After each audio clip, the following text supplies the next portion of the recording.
Man. That's right, that's right. What's up, what's up? It's your boy KINGPEN. Definitely got you locked all the way in, man. Who I got on the phone with me right now?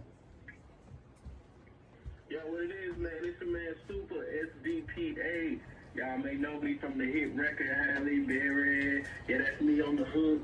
That's me saying bum bum bum bum bum bum. That's me that produced the beat, everything, man. I'm the originator, creator, straight out of Dallas, Texas, Killeen, Texas, man. What up? That's what's up, man. I said, who is interrupting my Halle? I was finna hit the mirror joint, man. I was finna go crazy. I said, what's going on, man? We got my man Super on the phone with us, man. Courtesy of Keith Cash on tour, my tour manager. You know what I'm saying? We got the producer of Halle Berry. And also, Get It Sexy. Yo, I seen the sample on there. I said, yo, we got to get tapped in, man. You know what I'm saying? So, first of all, let's start straight to it, man. How did Sexxy Red hit you up and get the clearance or the sampling for the whole Get It Sexy thing? How did it go down? Man, they were just probably in the creative spirit, bro, because I actually had a mutual friend hit me up and tell me that she sampled my record. And I went on Twitter, seen it, and I reposted it. And, you know, I just like the way they handle business, too, because before I even could reach out to my publishing company, they had already reached out to them before the record had, got out. So within a couple of weeks, man, the record was just out, surfacing, and business was handled, and God is good. Man, listen, Get It Sexy is the #1 joint going crazy right now, man. Me personally working with Sexxy Red, doing a whole bunch of shows with her, is definitely amazing to see her catalog just keep growing and growing and growing and growing. You know what I'm saying? She's an amazing artist, man, because the artistry today is, the definition of it has changed a lot. You don't have to be this super prolific, rapper. If you want to, that's good, but, you can sell your brand as a brand, and that's what she's doing, bro. She's an amazing rapper. She's a good rapper, but she's selling her brand more so to where her longevity in this industry is gonna be something to watch. Man, listen, it's crazy, bro, to just be on the phone with you. Actually, before we got on this interview, man, I was just looking at some viral reels that were on, coming to my algorithm on my phone. And I seen that you went from doing the Halle Berry, producing a song and featuring on it, is your song originally, to having to work at the zoo in your city, bro.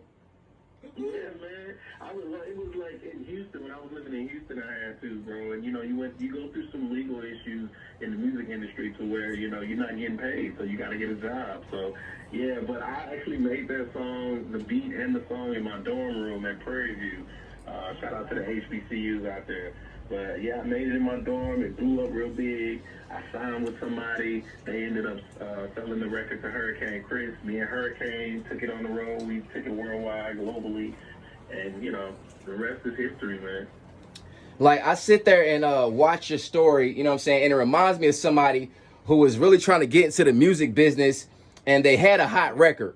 And sometimes I tell people that having a hot record is like having a baby.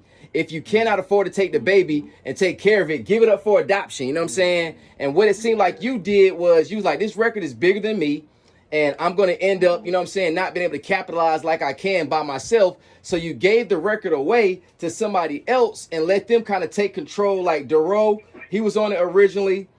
And then, when Duro was with the ice cream paint job, he was super hot. So I want people to know that. Yeah, me and Duro actually went to college together. We were at Prairie View together, and the record, when I blew the record up in my hometown, Killeen, I brought him to a show to show him how big the record was. He hopped on the record immediately. We pushed it out. And like I said, when I signed with the label, they actually felt that the record wasn't going to be big enough for, just with it being me. So they, Hurricane was looking for a record at that time. He got on the remix to the record first. And then we gave him the record, then later on. But you're right, man. It's a bittersweet moment because I didn't want to give the record up. But, when I did, it was like, she did so many great things for that record that, I don't know if it would have been a bigger record if it was just mine. So shout out to Hurricane. Shout out to, the label for making that play.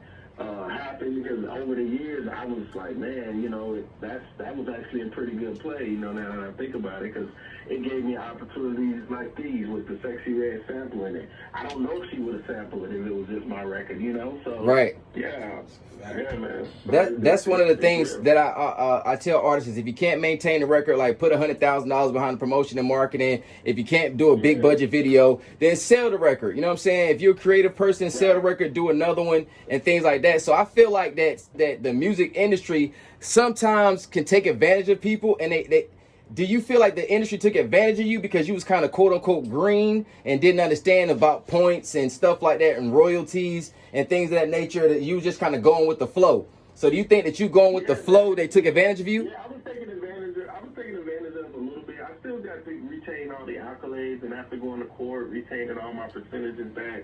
But yeah, I was taking advantage of it because I wasn't given the opportunity to expand and grow from this record. I was just thrown to the wolves. So, I went from being a regular dude to being a star to going back down to being a regular dude. Like that messes up your psyche and your mental a little bit. So, I had to do therapy, and I went through a lot, over the years. But, I was able to bounce back and continue my artistry, because I do music for love. I don't do it for the gloat, the fame. I think a lot of people are artists now that it's just a popular thing to do. Rapping is popular. So a lot of people are just doing it just to be the artist, just to be up front, with the chains and the jewelry, with the cars and the house and all. Like, they want the image, but they don't know what it takes and what you have to go through.